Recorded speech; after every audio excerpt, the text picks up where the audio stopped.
नमस्कार साथियों। तो चलिए आज के दैनिक जागरण में क्या खास खबरें हैं उन्हें हम लोग एक एक करके देख लेते हैं। और याद रखिए दैनिक जागरण का राष्ट्रीय संस्करण है, तो इसमें आप लोगों को महत्वपूर्ण खबरें ही देखने को मिलेंगी।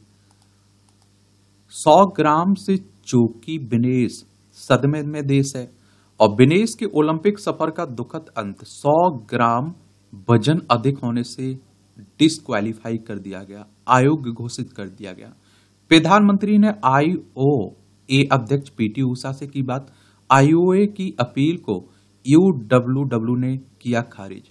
और ओलंपिक के फाइनल में पहुंचने वाली एकमात्र भारतीय महिला पहलवान विनेश ने खेल पंचायत में अपील की है। 49.9 किलोग्राम 6 अगस्त को पहली बार बाउट से पहले विनेश का वजन, और 52.7 किलोग्राम सेमीफाइनल के बाद विनेश का वजन, और 50.1 किलोग्राम 7 अगस्त की सुबह फाइनल से पहले। क्या है नियम? यह नियम देख लीजिए। तो यूडब्ल्यूडब्ल्यू के नियम के अनुसार ओलंपिक में 2 बार वजन लिया जाता है, एक बार शुरुआती बाउट से पहले और दूसरा पदक की बाउट से पहले। अगर कोई खिलाड़ी पहले और दूसरी बार वजन कराने के समय उपस्थित नहीं होता है या फिर उसका वजन ज्यादा है तो उसे अयोग्य बताकर अंतिम स्थान पर रखा जाता है और उसे कोई रैंक नहीं दी जाती। यही वजह है कि विनेश को अब पदक नहीं मिलेगा। और देखिए हर 4 साल पर होने वाले ओलंपिक खेल की बात हो रही है और इसको वर्ष को ओलंपियाड के नाम से जानते हैं। ओलंपिक खेल अंतर्राष्ट्रीय स्तर पर आयोजित होने वाली बहु खेल प्रतियोगिता है, ये भी याद रखिएगा। और बहुत दुख हुआ इसमें, तो बहुत दुख हुआ क्योंकि आप देखते हैं कि खुद सोच के देखिए कि यहाँ तक पहुंच जाना और इतनी मेहनत करना और फिर बाहर हो जाना, बड़ा दुख लगता है। तो इंडियन ओलंपिक एसोसिएशन की बात करें तो 1927 में इसकी स्थापना हुई थी। पीटी उषा भी इसकी अध्यक्ष है। लेकिन एक कुछ भी कहिए, हमारे लिए, हमारे देश के लिए एक गोल्ड मेडलिस्ट बन चुकी हैं। अब कुछ भी हुआ हो इनके साथ वो अलग बात है, लेकिन हमारे लिए ये जीत चुकी हैं। बांग्लादेश में अराजक स्थिति, आवामी लीग के 20 नेताओं के सब मिले हैं। ये आप देखते हैं कि बांग्लादेश में जिस तरह से हिंसा फैली हुई है इसी की बात हो रही है। पश्चिम बंगाल, असम, मेघालय, त्रिपुरा, मिजोरम 5 राज्यों की सीमा लगती है हमारी। और 1971 में पाकिस्तान से अलग करके देश बना था। और आज कार्यभार संभालेंगी अंतरिम सरकार। मोहम्मद यूनुस के नेतृत्व वाली सलाहकार परिषद होंगे 15 सदस्य। यूनुस ने कहा देश में सामान्य स्थिति कायम करने की को प्राथमिकता है, प्रेम और शांति से होगा देश का पुनर्निर्माण, खालिदा जिया कह रही हैं। अब देखते हैं आगे क्या होता है। लोगों की मांग पर प्रॉपर्टी पर कैपिटल गेन टैक्स के नियम में संशोधन। कहा पार्टी प्रॉपर्टी से जुड़े long term capital gain tax नियम को सरल बनाना चाहती थी सरकार। इस साल जो ITR भरे गए उनमें आप देखिए 72.8% लोगों ने नई व्यवस्था को चुना है इसमें। और देखिए अगर हम लोग बात करें कि बजट की, तो वार्षिक वित्तीय विवरण की बात हो रही है। संविधान के अनुच्छेद 112 के तहत इसकी बात की गई है, लेकिन बजट शब्द का उल्लेख हमारे संविधान में नहीं है, याद रखिएगा। सुप्रीम कोर्ट ने अपने विरुद्ध हाईकोर्ट जज की टिप्पणी हटाई, भविष्य में सावधानी बरतने को कहा। टिप्पणी को अनावश्यक, अनुचित व निंदनीय बताया। कहा शीर्ष कोर्ट के आदेशों का पालन पसंद का मसला नहीं है, बाध्यकारी कानून व्यवस्था है। अवमानना के मामले में पंजाब एवं हरियाणा हाईकोर्ट के एक जज ने की थी टिप्पणी इसमें। सुप्रीम कोर्ट की बात करें तो हमारी सर्वोच्च अदालत की बात हो रही। संविधान के अनुच्छेद 124 के तहत सुप्रीम कोर्ट की स्थापना की बात की गई। 28 जनवरी 1950 में स्थापना हुई थी। झारखंड में ईडी सीबीआई को जांच के पहले लेनी होगी अनुमति। झारखंड कार्यपालिका नियमावली में संशोधन को कैबिनेट ने मंजूरी दी है। देखिए ईडी की बात करें तो इन्फोर्समेंट डायरेक्टरेट की बात हो रही। प्रवर्तन निदेशालय की बात कर रहा हूं। 1 मई 1956 में इसकी स्थापना हुई थी। नई दिल्ली में हेडक्वार्टर देखने को मिल जाएगा। सीबीआई यानी कि सेंट्रल ब्यूरो ऑफ इन्वेस्टिगेशन की बात कर रहा हूं। 1 अप्रैल 1963 में स्थापना हुई थी। नई दिल्ली में आप लोगों को हेडक्वार्टर देखने को मिलेगा। और झारखंड की बात करें तो ये आप देखिए झारखंड है, रांची इसकी राजधानी देखने को मिलेगी। और इसकी सीमा बिहार, पश्चिम बंगाल, उड़ीसा, छत्तीसगढ़ और उत्तर प्रदेश से लगती है। और आप देखिए विधानसभा में आप लोगों को देखने को मिलेगी 81 सीटें हैं, राज्यसभा में 6 सीटें हैं, लोकसभा में 14 सीटें हैं, 79,716 वर्ग किलोमीटर में फैला हुआ है। और आप देखेंगे 15 नवंबर सन 2000 में इसे राज्य बनाया गया था। संतोष गंगवार यहाँ के राज्यपाल हैं, हेमंत सोरेन यहाँ के चीफ मिनिस्टर देखने को मिलेंगे, मुख्यमंत्री। राज्यसभा की 12 सीटों के लिए 3 सितंबर को होगा चुनाव। चुनाव आयोग ने 9 राज्यों की 12 राज्यसभा सीटों पर उपचुनाव का ऐलान कर दिया है। उपचुनाव 3 सितंबर को होंगे। 10 सीटें राज्यसभा के लोकसभा चुनाव में निर्वाचित होने में से खाली हुई हैं, जबकि 2 अन्य रिक्तियां राज्यसभा सदस्यों के इस्तीफे के से रिक्त हुई हैं। देखिए, अगर हम लोग राज्यसभा सदस्य की बात करें तो आपके जो विधायक होते हैं ना, इनके द्वारा होता है राज्यसभा सदस्यों का चुनाव। और 12 सदस्यों को आपके राष्ट्रपति साहब मनोनीत करते हैं। क्या करते हैं? मनोनीत करते हैं। ये भी आप लोग याद रखिएगा। और उम्र कितनी होनी चाहिए राज्यसभा सदस्य का चुनाव लड़ने के लिए? तो उम्र होनी चाहिए कितनी? 30 साल। 25 साल लोकसभा के लिए रखी गई है। टोटल 245 सदस्य होते हैं इसमें राज्यसभा में। ये चुनाव करवाता कौन है? इलेक्शन कमीशन ऑफ इंडिया, भारतीय निर्वाचन आयोग। एक संवैधानिक संस्था है। संविधान के अनुच्छेद 324 के तहत किसकी चुनाव आयोग की स्थापना की बात की गई है। और 25 जनवरी 1950 में स्थापना हुई थी। 25 जनवरी को आप लोग मतदाता दिवस मनाते हैं। नई दिल्ली में हेडक्वार्टर देखने को मिलेगा। सुकुमार सेन पहले मुख्य चुनाव आयुक्त थे। हमास के नए प्रमुख याह को जिंदा या मुर्दा पकड़ना लक्ष्य। हमास के राजनीतिक प्रमुख इस्माइल हानिया का कि ईरान की हत्या के बाद यहां सिनवार को उसका उत्तराधिकारी बनाया गया। इजराइल ने कहा कि हम इस खतरनाक आतंकी को पकड़ रहे हैं, जिंदा या मुर्दा। आप देख रहे हैं कि इजराइल हमास में चल ही रहा है। दुनिया में बड़ी अशांति फैली हुई है। सीबीआई ने अपने हाथों में ली दिल्ली कोचिंग सेंटर हादसे की जांच। 27 जुलाई को भारी बारिश के बाद कोचिंग सेंटर के बेसमेंट में पानी भरने से हुई थी ना 3 छात्रों की मौत, उसी की बात हो रही। वक्फ और वक्त दोनों की मांग है संशोधन। नकवी कह रहे हैं लोकसभा में आज पेश हो सकता है वक्फ बोर्ड में संशोधन का विधेयक। नकवी ने कहा संशोधन में से हितधारकों और पीड़ित दोनों को लाभ होगा। और प्रस्तावित विधेयक को स्थायी समिति को भेजने की मांग भी की जा रही है। बाकी देखते हैं क्या होता है, आने दीजिए। इसमें क्या प्रावधान है ये देखने लायक होंगे। ये आप देखिए, राष्ट्रीय राजधानी से जुड़ी खबरें हैं। केंद्र शासित प्रदेश है दिल्ली। विधानसभा में 70 सीटें, राज्यसभा में 3 सीटें, लोकसभा में 7 सीटें। योगी कौन? अरविंद केजरीवाल यहाँ के चीफ मिनिस्टर हैं। तो क्या केजरीवाल को दोबारा गिरफ्तार करेगी ईडी? हाई कोर्ट कह रहा है। को सुप्रीम कोर्ट की अंतरिम जमानत के बाद अपील में क्या बचा हुआ है? देखिए, आबकारी नीति घोटाले, शराब नीति घोटाले में इनका भी नाम आया हुआ है, तो उसी की बातें हो रही हैं, चल रही हैं बातें।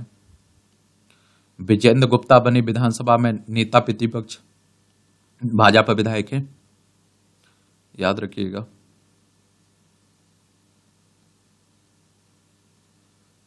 दिल्ली हाईकोर्ट ने 14 लोगों की मौत को बताया आपातकालीन स्थिति। आशा किरण आश्रय गृह में जो हुई थी ना, वो इसी की बात हो रही है। DSEU ने 6 स्नातक कार्यक्रमों की फीस घटाई है।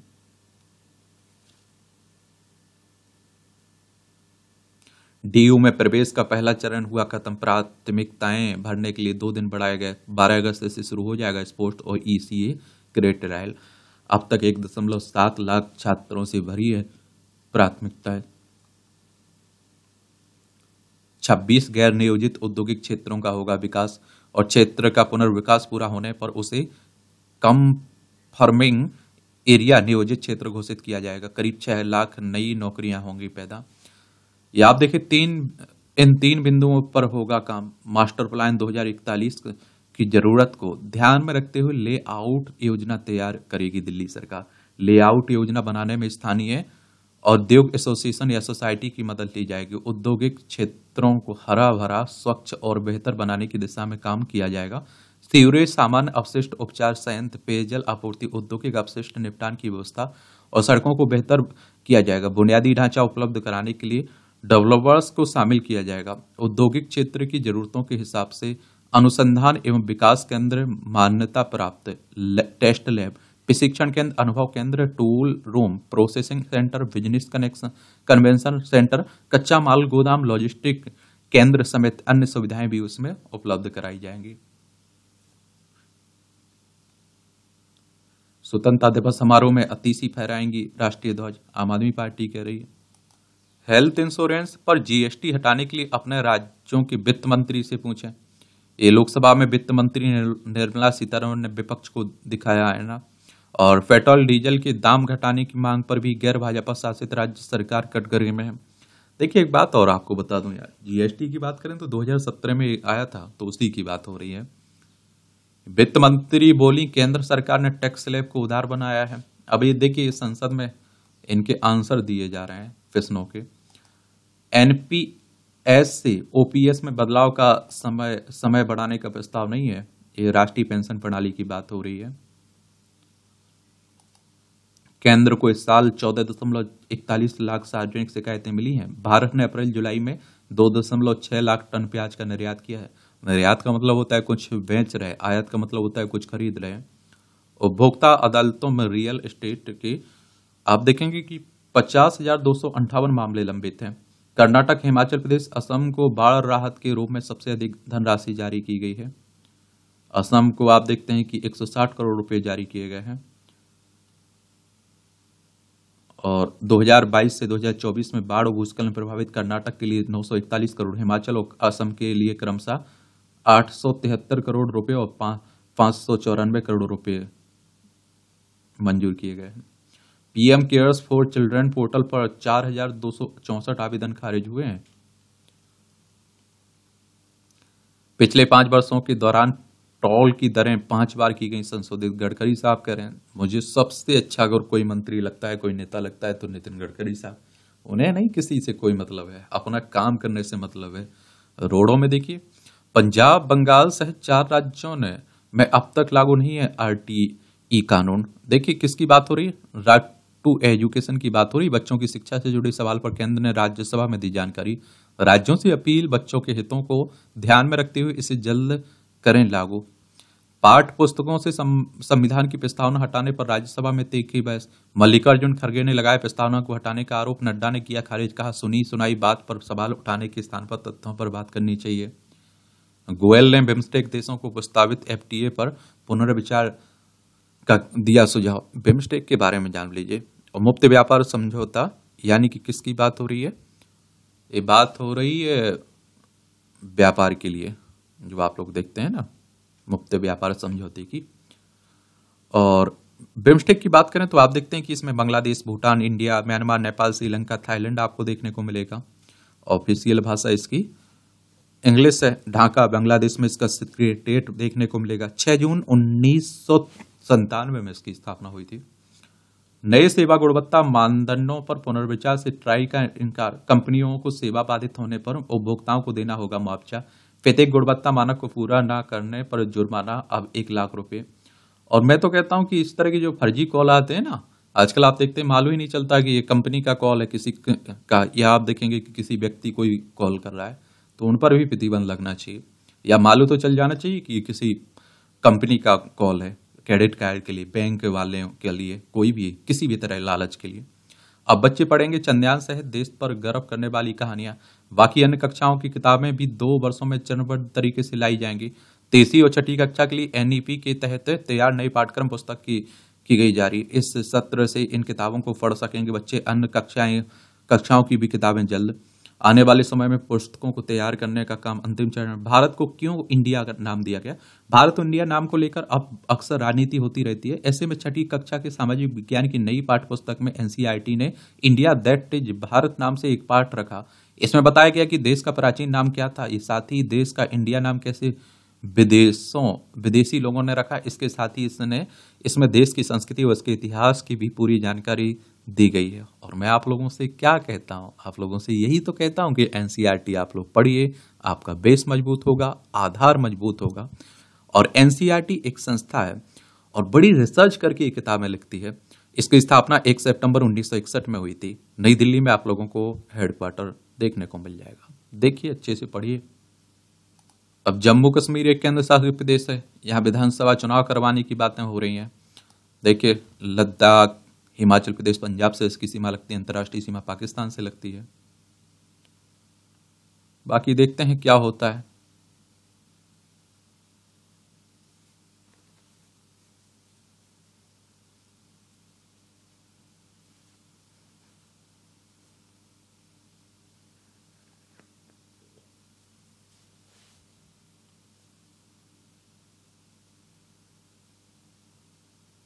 सब राजनीति की बातें हो रही, एक दूसरे पर आरोप प्रत्यारोप खूब चलता रहता है। विनेश फोगाट को लेकर राजनीति गर्म, केंद्र ने बताया तैयारी पर खर्च किए 70 लाख रुपए। पीएम ने विनेश को मनोबल बढ़ाते हुए उन्हें चैंपियन करार दिया। खेल मंत्री के वक्तव्य के बावजूद विपक्ष का संसद से वॉकआउट। देखिए, एक बात तो मैं कह रहा हूं कि कुछ भी हो, जो भी हो, लेकिन हमारे लिए एक विजेता है। क्या है? विजेता है। इसमें कोई दोहराए नहीं होनी चाहिए। उड़ीसा में अपनी शिकायत लेकर सीधे कोर्ट नहीं जा पाएंगे सरकारी कर्मचारी। जारी की गई अधिसूचना और समस्या का समाधान नहीं मिलने पर ही जा सकेंगे ये कोर्ट। राजस्थान में सरकारी कार्यों में जूम ऐप के उपयोग पर रोक भी लगाई जाने की बातें हो रही हैं। आदेश को चुनौती देने के लिए पूजा खेड़कर को कैट के पास जाना होगा। ये आप देखिए किसकी बात हो रही है? केंद्रीय प्रशासनिक न्यायाधिकरण की बात हो रही है। ये फर्जी तरीके से जो बनी थी ना, आप देखते हैं कि क्रीमिलियर का सर्टिफिकेट फर्जी तरीके से बनवा लिया था। बहुत सारे आप देखते हैं इन पर आरोप लगे, तो उसी को लेकर बातें हो रही हैं।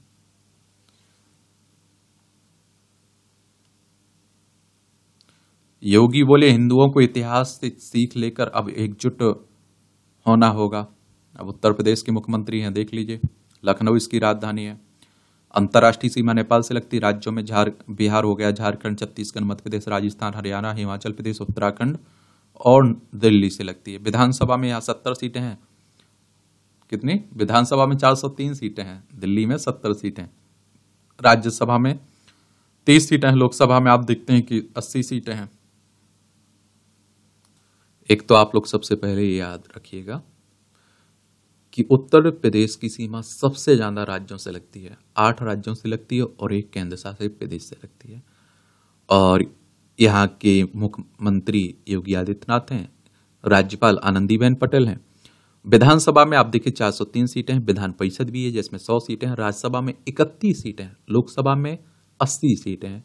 2,43,246 वर्ग किलोमीटर में फैला हुआ है।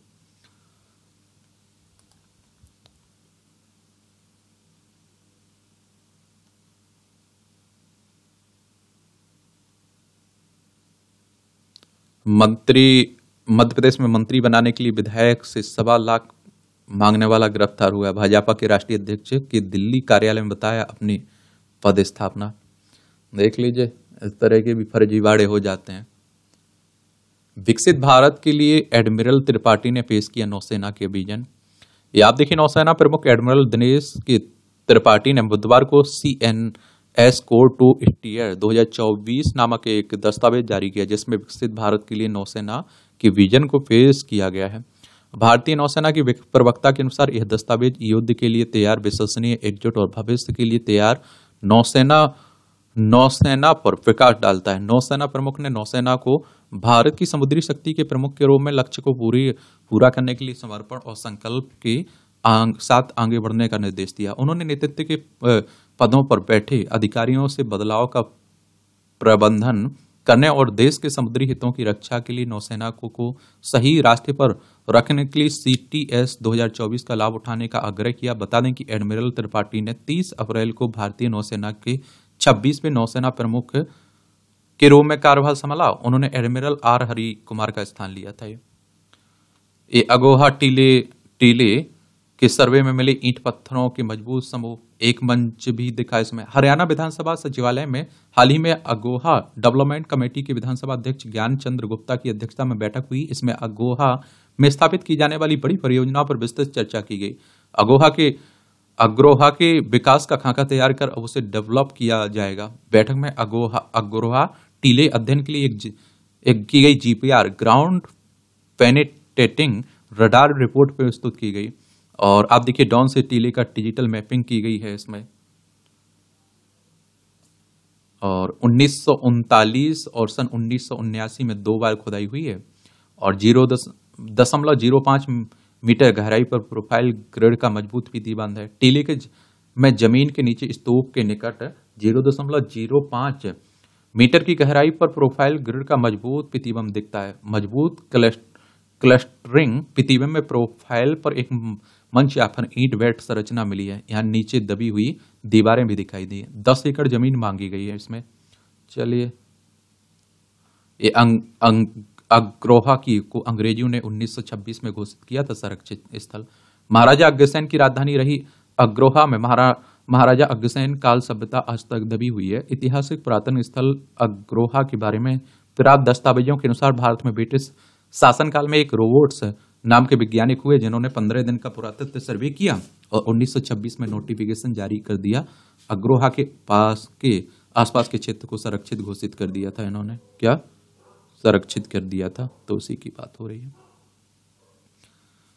ये भी आप देखें, बिहार में सिपाही भर्ती की लिखित परीक्षा में 10 अभ्यर्थी व सॉल्वर गैंग गिरफ्तार हुए। आप देखिए यहाँ कानून बनाने की बातें हो रही हैं, बड़ी बड़ी बातें की जा रही हैं, लेकिन इस तरह के फर्जीवाड़े भी देखे जा रहे हैं। किसी ने नहीं ली सुध तो ग्रामीणों ने खुद बना लिया पुन। ये कहा कि बाढ़ से कट गया था मणिकर्ण घाटी के 3 गांव बालाथी, फाकटा व पोहल का संपर्क। पंचायत प्रधान नीरज बालाथी, ये आप देखिए खड्ड पर झूला पुल बनाने के लिए 50,000 रुपए दिए इसमें, और लोगों ने श्रमदान कर किया पुल का निर्माण। तीनों गांव के आप देखते हैं कि 400 लोगों को मिली सुविधा। इससे पहले मलाना तोस बत्तिरून गांव के लोगों ने भी सुविधा के लिए स्वयं किए प्रयास। आप समझ सकते हैं कि क्या हाल है, सरकार की क्या जिम्मेदारी होती है। जब सरकार ध्यान ना दे तो लोगों को तो ध्यान देने की जरूरत पड़ती ही है कि नहीं पड़ती है।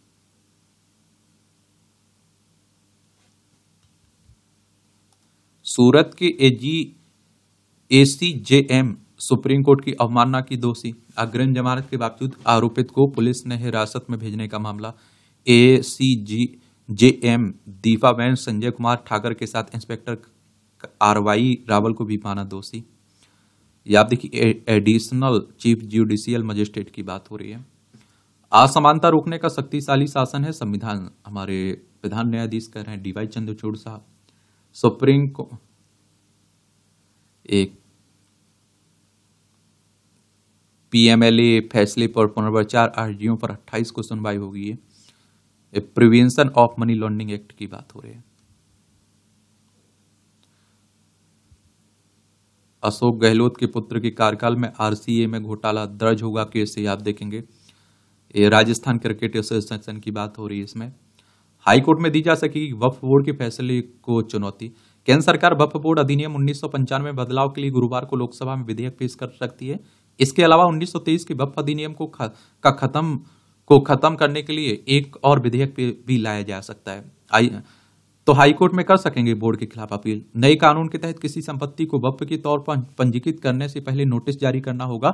इसके अलावा पंजीकरण एक वेबसाइट पर होगा। वक्फ संपत्तियों का सर्वे का अधिकार अब जिला अधिकारी को दिया जाएगा। इसके अलावा नए कानून में वक्फ बोर्ड के फैसले के खिलाफ 90 दिनों के अंदर हाईकोर्ट में अपील का प्रावधान भी है। और देखिए वक्फ बोर्ड में होगी 2 महिला सदस्य, तो केंद्रीय वक्फ परिषद और राज्य वक्फ परिषद में 2 महिला सदस्यों की मौजूदगी जरूरी है। परिषद में अब 1 केंद्रीय मंत्री, 3 सांसद, मुस्लिम संगठनों के 3 प्रतिनिधि, 3 मुस्लिम कानूनों के विशेषज्ञ होंगे। इसके अलावा परिषद में सुप्रीम कोर्ट या हाई कोर्ट के 2 पूर्व न्यायाधीश, राष्ट्रीय स्तर पर प्रतिष्ठा रखने वाले 4 व्यक्ति और केंद्र सरकार के वरिष्ठ अधिकारी शामिल होंगे। बोर्ड नहीं घोषित कर सकेगा वक्फ संपत्ति। प्रस्तावित विधेयक के तहत एक प्रमुख बदलाव मौजूदा कानून की धारा 40 को खत्म करना है। धारा 40 की वक्फ बोर्ड को किसी भी संपत्ति को वक्फ की संपत्ति घोषित करने का अधिकार देती है, और इसके बजाय अब वक्फ की संपत्ति घोषित करने फैसला जिला अधिकारी या फिर नौकरशाही करेंगे। मुसलमान ही दान कर सकेंगे संपत्ति। प्रस्तावित बदलाव के तहत सिर्फ मुसलमान को ही अचल संपत्ति वक्फ परिषद या बोर्ड को दान करने की अनुमति दी जाएगी। वहीं सिर्फ कानून के तौर पर संपत्ति का मालिक ही दान का फैसला कर सकेगा। कल्याण पर खर्च होगी रकम। नए कानून के अनुसार वक्फ बोर्ड को मिलने वाली रकम विधवा और तलाकशुदा महिलाओं और अनाथों के कल्याण पर खर्च की जाएगी। रकम खर्च करने के तरीकों पर सरकार सुझाव देने की बात हो रही है। बोहरा आगाखानी के लिए अलग बोर्ड। विधेयक में बोहरा और आगाखानी समुदाय के लिए अलग बोर्ड का प्रस्ताव किया गया है, और इसके अलावा बोर्ड में शिया, सुन्नी और मुस्लिमों में दूसरे पिछड़े वर्गों को भी प्रतिनिधित्व देने की बात हो रही है। 100 फीट गहरा था स्वयंभू ज्योतिर्लिंग के शिवलिंग का अर्घा। वाद मित्र ने कोर्ट के इतिहास की मदद से बताया ज्ञानवापी का भूगोल। यहाँ भी आप देखते हैं कि क्या चल रहा है। शंकर भगवान के शिव मंदिर को तोड़कर ये मस्जिद बनाई गई थी। ऐसा वर्ष 1991 में जब मैं स्वर्गीय पंडित सोमनाथ व्यास, डॉक्टर राम रंग शर्मा व पंडित हरिनाथ पांडे द्वारा दाखिल मुकदमे में सुनवाई चल रही। ईसाई मिशनरों में बच्चियों के साथ यौन उत्पीड़न मतांतरण कराने का भी अंदेशा, देख लीजिए। CGPSC फर्जीवाड़े में छत्तीसगढ़ के 6 जिलों में 15 ठिकानों पर ये आप देखते हैं कि CBI के छापे। अब देखिए छत्तीसगढ़ लोक सेवा आयोग की बात हो रही है। DNA जांच को लिया आरोपित का सैंपल और पीड़िता के स्वास्थ्य में सुधार। अयोध्या दुष्कर्म कांड हुआ ना, उसी की बात हो रही है। ये बड़ी क्या बोल सकते हैं इस तरह की घटनाओं पर। पायलट की गलती से नहीं होंगे ट्रेन हादसे। 4 वर्षों में सभी लोकोमोटिव में लगा दी जाएगी कवच प्रणाली। यह सभी तरह की भौगोलिक स्थितियों में प्रभावी ढंग से काम करने में सक्षम है। ये आप देखेंगे कि क्या रहेगा ना कि माल अगर दोनों ट्रेनें आमने सामने आ रही हैं एक ही रोड पर, तो उनमें आप देखते हैं कि ब्रेक लग जाएगा अपने आप। उसी तरह की कवच प्रणाली की बातें हो रही है, वरना बहुत सारी दुर्घटनाएं हो रही हैं, लोगों की जान भी जा रही है। अब देखिए मानसून आता है और हिमाचल प्रदेश हो, कर्नाटक हो, देख ही रहे हैं आप लोग, उत्तराखंड देखते ही हैं, तो घर से कम मत निकला करिएगा, क्योंकि भूस्खलन, बाढ़, इस तरह की घटनाएं देख रहे हैं।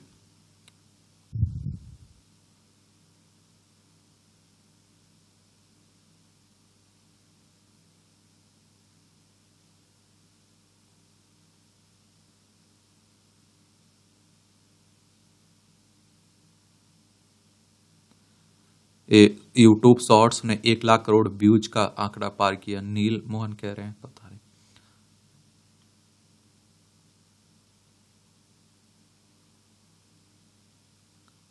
ममता कुलकर्णी के खिलाफ ड्रग्स मामले में हाईकोर्ट ने रद्द की FIR। कहा पूर्व अभिनेत्री के खिलाफ कार्रवाई तुच्छ और अफसोसजनक है। 2016 का मामला है। सुप्रीम कोर्ट ने सरिस्का में प्राइवेट वाहनों की आवाजाही पर राजस्थान से मांगा जवाब। ये सरिस्का टाइगर रिजर्व है ना, उसी की बात हो रही है। अभियोजन एवं साक्ष्यों की गुणवत्ता पर फोकस कर ईडी। सुप्रीम कोर्ट कराया मनी लॉन्ड्रिंग मामले में दोष सिद्धि की कम दर का दिया हवाला। और आप देखते हैं कि कहा कि इसके लिए ईडी को करनी चाहिए कुछ वैज्ञानिक जांच। सुप्रीम कोर्ट का निर्देश सेलिकोसिस के खतरे वाले उद्योगों की निगरानी करे NGT। यानी कि नेशनल ग्रीन ट्रिब्यूनल की बात हो रही है। कहा प्रभावित श्रमिकों को उचित मुआवजा प्रक्रिया की निगरानी करे NHRC। और आप देखते हैं कि लंबे समय तक सिलिका कणों के भीतर के शरीर में जाने से होता है लाइलाज बीमारी। देखिए मानवाधिकार आयोग की अगर हम लोग बात करें तो इसके बारे में याद रखिए। और नेशनल ग्रीन ट्रिब्यूनल की स्थापना 2010 में हुई थी, ये आप लोग याद रखिएगा। मानव अधिकार आयोग की बात करें तो आप देखिए 12 अक्टूबर 1993 में स्थापना हुई थी। नई दिल्ली में हेडक्वार्टर देखने को मिल जाएगा। कैंसर की पहचान व निदान करेगा IIT का शोध। कैंसर कोशिकाओं कहां तक फैली इस बारे में पता लगा सकेंगे। शोध नेचर जर्नल में प्रकाशित पेटेंट की प्रक्रिया में पूरी हुई। चलिए अच्छी बात है। धार कलेक्टर का व्हाट्सएप खाता बनाकर ठगी का प्रयास, देख लीजिए। आजकल देखा करिएगा कि इस तरह की बातें भी खूब हो रही हैं। चीन का जुलाई में निर्यात 7% बढ़ा। बाजार में लौटी तेजी, सेंसेक्स 875 अंक चढ़ा। धातु और ऊर्जा शेयरों में जमकर हुई खरीदारी से NSE का निफ्टी एक बार फिर 24,000 अंक के पार पहुंचा है। अडानी पोर्ट्स के शेयर में 3.42% की तेजी आई है। यूरोप के प्रमुख बाजारों में भी रही तेजी। मंगलवार को बढ़त के साथ बंद हुए थे अमेरिकी बाजार। इंडेक्सेशन का लाभ फिर से लागू किए जाने से रियल एस्टेट से जुड़ी कंपनियों के शेयर में तेजी रही है। चलिए, मशीन पंजीकृत नहीं कराने पर पान मसाला निर्माताओं पर लगेगा जुर्माना। कई राज्यों में काम करने वाली कंपनियों को ISD में खुद को कराना होगा पंजीकृत। टाटा मोटर्स ने पेश की नई इलेक्ट्रिक SUV कार। छुट्टा नहीं होने पर जोमेटो खाते में जुड़ जाएगा रुपए। सकारात्मकता गति से जुलाई में भर्ती गतिविधि 11% बढ़ाई। जुलाई में महीने में भर्ती गतिविधियां सालाना आधार पर 11% बढ़ गई। हालांकि जून की तुलना में भर्ती गतिविधियों में 1% की गिरावट आई है। रोजगार परिदृश्य पर नजर रखने वाले found it founded insight taker के मुताबिक दूसरी श्रेणी के शहरों में भर्ती गतिविधियों में वृद्धि के मामले में कोयम्बटूर 24% वृद्धि के साथ सबसे आगे रहा। इसके बाद 23% के साथ जयपुर रहा है। एनएससी का मुनाफा 39% बढ़ा। नेशनल स्टॉक एक्सचेंज का 2,567 करोड़ हुआ। चीन के विशेषज्ञों ने वीजा को सुगम बनाने का पोर्टल शुरू किया। गलत रिटर्न भरा तो उसे निरस्त कर फिर से कर सकेंगे दाखिल। 31 जुलाई तक रिटर्न फाइल करने वालों को विभाग ने दी सहूलियत। आयकर रिटर्न खारिज करने के बाद उसे फिर फाइल करना होगा। माइक्रोसॉफ्ट, टीसीएस, अमेजन इंडिया सबसे आकर्षक नियोक्ता ब्रांड है। रिलायंस ने दिया 1.86 लाख करोड़ का टैक्स। गौतम अडानी ने सेवानिवृत्ति की समय सीमा तय नहीं की है। 2018 से 2024 तक यानी पिछले 7 सालों में कंपनी का सरकारी खजाने में योगदान 10 लाख करोड़ रुपए पर गया। लाओस में साइबर स्कैम सेंटर से 14 भारतीय युवा मुक्त कराए गए। देख लीजिए। रूस की दक्षिण पश्चिम सीमा को भेदने की कोशिश में यूक्रेन, पुतिन कह रहे हैं वहां चल ही रहा है पुतिन के बीच। ब्रिटेन में इमिग्रेशन लॉ फर्म और सलाह एजेंसियां दंगाइयों के निशाने पर हैं। यूक्रेन में देख लीजिए, ब्रिटेन में भी चलने लगा। पाक के 12 अरब डॉलर कर्ज को बढ़ाने को चीन, सऊदी, यूएई आप देखते हैं कि क्या हुए हैं, राजी हुए हैं। आर्थिक तंगी झेल रहे पाकिस्तान के 12 अरब डॉलर की कर्ज को 1 साल बढ़ाने के लिए चीन, सऊदी अरब, यूएई राजी हो गए। यह फैसला इस बीच आया कि जब पाकिस्तान को उम्मीद है कि अंतर्राष्ट्रीय मुद्रा कोष इस माह के अंत में 7 अरब डॉलर के बेल आउट पैकेज को मंजूरी देगा। देखिए, आईएमएफ की बात करें तो अंतर्राष्ट्रीय मुद्रा कोष की बात हो रही है, इंटरनेशनल मॉनेटरी फंड की बात कर रहा हूं मैं। इसके वॉशिंगटन डीसी यूएसए में इसका हेडक्वार्टर देखने को मिल जाएगा। इसकी स्थापना की बात करें तो 27 दिसंबर 1945 में हुई थी। वॉशिंगटन डीसी में इसका हेडक्वार्टर है और 190 कंट्रीज हैं इसमें मेंबर हैं। अंतर्राष्ट्रीय मौद्रिक सहयोग को बढ़ावा देना, अंतर्राष्ट्रीय व्यापार को सुविधाजनक बनाना, सतत आर्थिक विकास को बढ़ावा देना, भुगतान संतुलन की कठिनाइयों का सामना कर रहे सदस्यों को संसाधन उपलब्ध कराना, अंतर्राष्ट्रीय वित्तीय संकटों से उबरने में सहायता करना, इसका काम है एक तरह से। फेटा प्रदर्शनकारियों ने पॉप के संबोधन को किया बाधित। पशु अधिकार समूह है ना फेटा, तो उसी की बात हो रही है। महिंद्रा राजपक्षे के बेटे नमल राष्ट्रपति चुनाव लड़ेंगे। हमारा पड़ोसी है ना श्रीलंका, वहीं की बात हो रही। पाक जल डमरू, मन्नार की खाड़ी यही देखने को मिलेगी आपको। बांग्लादेश की हालत देख ही रहे हैं आप लोग। बांग्लादेश के लिए क्यों जरूरी है भारत? तो चावल, गेहूं, चीनी, आलू, प्याज का सबसे बड़ा आपूर्तिकर्ता है भारत। बांग्लादेश की कुल खपत में 15% बिजली भारत की आपूर्ति करता है और 10 लाख टन डीजल की आपूर्ति सिर्फ मैत्री पाइपलाइन परियोजना से। बांग्लादेश नागरिकों के लिए भारत है इलाज के लिए पसंदीदा। अब देखते हैं क्या है। यूनेस्को का अमेरिकी कनेक्शन भी सकारात्मक पहलू है।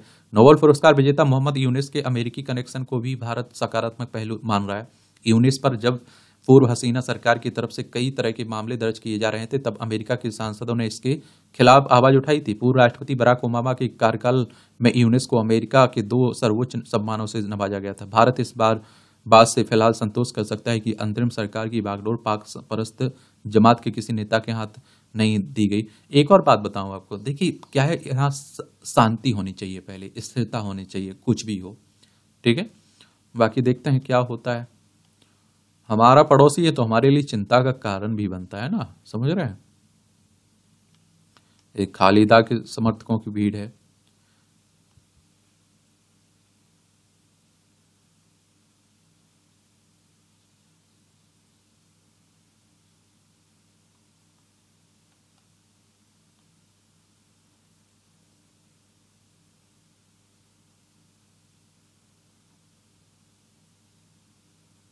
National board of examination in medical sciences ने बुधवार को नीट पीजी के छात्रों को दलालों से सतर्क रहने की सलाह दी हुई है।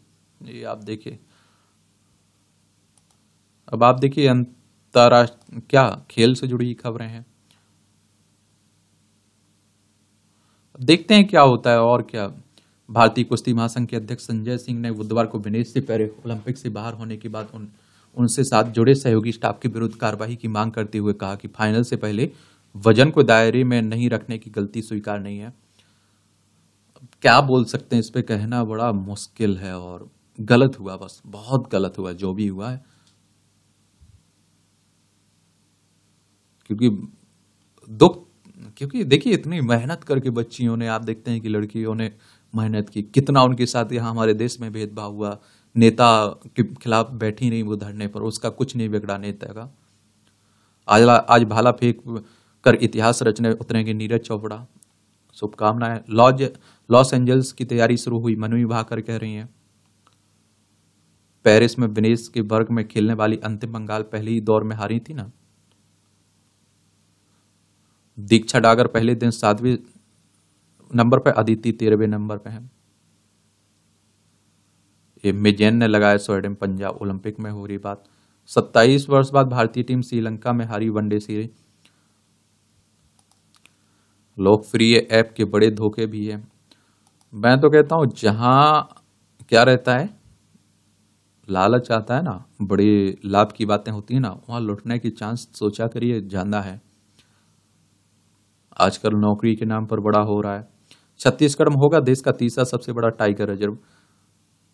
तो घासीराम तमीर पिंगला के जंगल को टाइगर रिजर्व घोषित किया गया है। सीएम विष्णु साय की अध्यक्षता में, आप देखिए बुधवार को ही मंत्रिपरिषद ने एक गुरु घासीराम उद्यान तथा तमोर पिंगला अभ्यारण्य के क्षेत्रों को सम्मिलित करते हुए 2829.387 वर्ग किलोमीटर क्षेत्र का टाइगर रिजर्व अधिसूचित करने का निर्णय लिया गया है। चलिए अच्छी बात है। और ये आप देखते हैं कि क्षेत्रफल की दृष्टि से यह देश का तीसरा सबसे बड़ा टाइगर रिजर्व होगा। 3296.31 वर्ग किलोमीटर के साथ आंध्र प्रदेश का नागार्जुन सागर श्रीशैलम टाइगर रिजर्व पहले, व दूसरे पे आप देखिए 2837.1 वर्ग किलोमीटर क्षेत्रफल के साथ असम का मानस रिजर्व दूसरे नंबर पे है।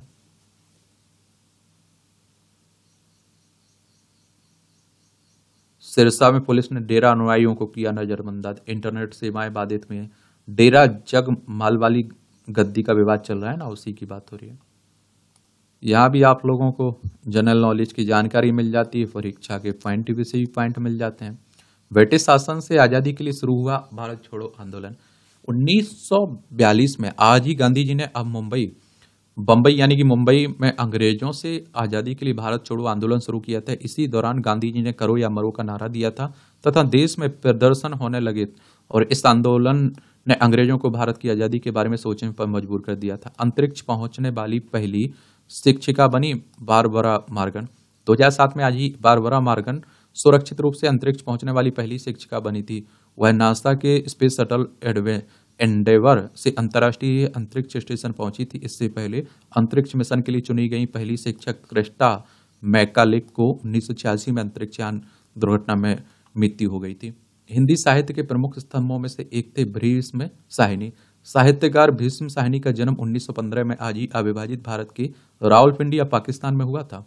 कैरियर की शुरुआत में अध्यापन किया, बाद में बड़े भाई बलराज साहनी के मार्गदर्शन में इंडियन पीपुल्स थिएटर एसोसिएशन से जुड़ गए एवं कई नाटक लिखे। 1974 में प्रकाशित उपन्यास तमस उनकी कालजयी रचना मानी जाती है। हानूस, झरोखे, कावीरा, खड़ा बाजार में उनकी कुछ चर्चित रचनाएं थी। 1988 में पद्म भूषण से सम्मानित हुए। स्वतंत्रता आंदोलन में भी सक्रिय रहे। आईआईटी इंदौर ने सेना के लिए बनाए विशेष जूते, TENG तकनीक के जूते। जहां बिजली नहीं, वहां डिवाइस से चार्ज करने में मदद मिलेगी।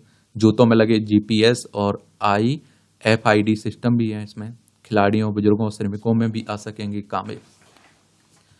1000 मीटर लंबा राष्ट्रीय ध्वज इंडोनेशिया के वेस्ट जावा स्थित लेमा सोगिहे में सड़क पर 1000 फीट लंबा राष्ट्रीय ध्वज लगाया गया। यह देश के आगामी स्वतंत्रता दिवस समारोह की तैयारियों के क्रम में है। 17 अगस्त को इंडोनेशिया का स्वतंत्रता दिवस मनाया जाता है। हमारा कब मनाया जाता है बताइए आप लोग। अस्पताल के बाद मरीजों के परिवार में सुपरबग संक्रमण का खतरा है। अनुसंधान कह रहा है बच्चों में मोटापा बन सकता है खराब स्वास्थ्य का कारण। मोटापा के प्रबंधन और रोकथाम में स्कूल आधारित शिक्षा और स्वस्थ भोजन कार्यक्रम जैसी पहल महत्वपूर्ण है। ब्लड प्रेशर, कोलेस्ट्रॉल और ग्लूकोज के स्तर की निगरानी के लिए नियमित स्वास्थ्य जांच जरूरी है। सिर में जू के कारण विमान की आपातकालीन लैंडिंग की बातें भी हो रही हैं। ये आप देखते हैं लॉस एंजल्स वाशिंगटन की बात हो रही है। ये मूवियों से जुड़ी खबरें हैं। पढ़ना हो तो पढ़ सकते हैं आप लोग, छोड़ना हो तो छोड़ सकते हैं। और इस तरह से आप देखेंगे कि आज के न्यूज़पेपर में जो न्यूज वाला सेक्शन है, खबरें हैं, उनके बारे में हम लोगों ने बात कर ली है। अब आपका कोई सवाल हो, मेरे लिए सुझाव हो, तो आप लोग जरूर बता सकते हैं। मेरी तरफ से शुभकामनाएं हैं। ईमानदारी से आप लोग पढ़िए, मेहनत करिए। धन्यवाद।